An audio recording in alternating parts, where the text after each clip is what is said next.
Hello everyone, Assalamu alaikum. Welcome to the introductory video of the course Data Structures CSE220. My name is Anaf Hassan Rodushi. I'm a fellow lecturer of BRACU University. I'm one of the teachers who's going to conduct this course this semester. In this course, we're going to learn the different types of data structures. So, what does the term data structures really mean? Basically, it's just the way we store data in our computer. Let's now look into the different types of data structures.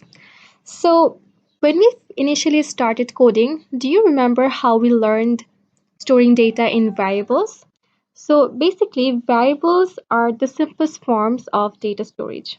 But other than variables, do you remember any other way we stored a lot of data together? If you can recall properly, we stored a collection of data in arrays. So you see, data structure is actually nothing completely new. We have already learned data structures in our previous course, CSE111. So in this course, initially we're going to look into the different types of arrays. And later down the semester, we're going to learn new data structures and their implementations, such as linked lists, queues, and stacks.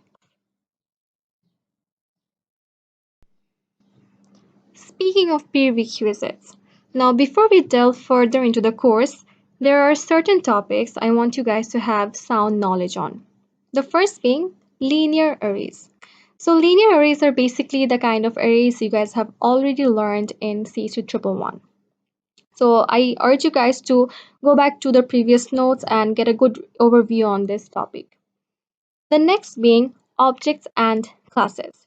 So as you know that all these data structures are going to be implemented in Java. So Java is an object-oriented programming language. Now what does that really mean? Basically in Java, when you have to write a lot of code, let's say you're developing an application, you're going to have thousands of lines of codes there.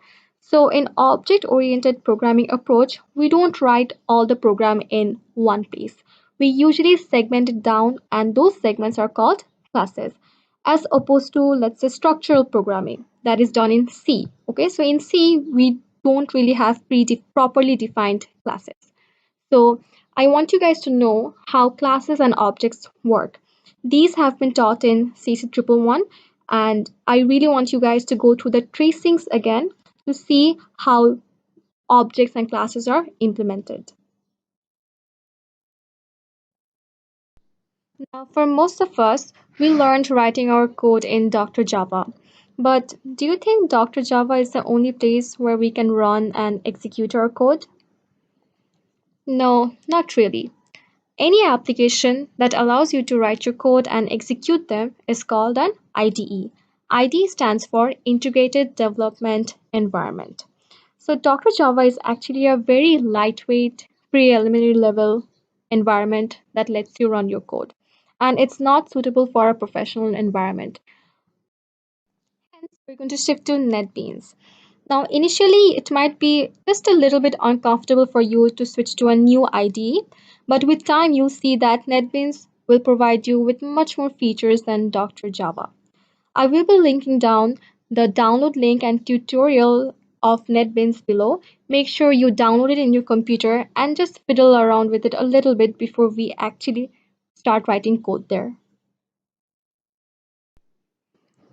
I'm going to end the video with a simple question. What did the Java code say to the C code? You've got no class. I'm going to leave behind the answer for you to understand. See you in the next video.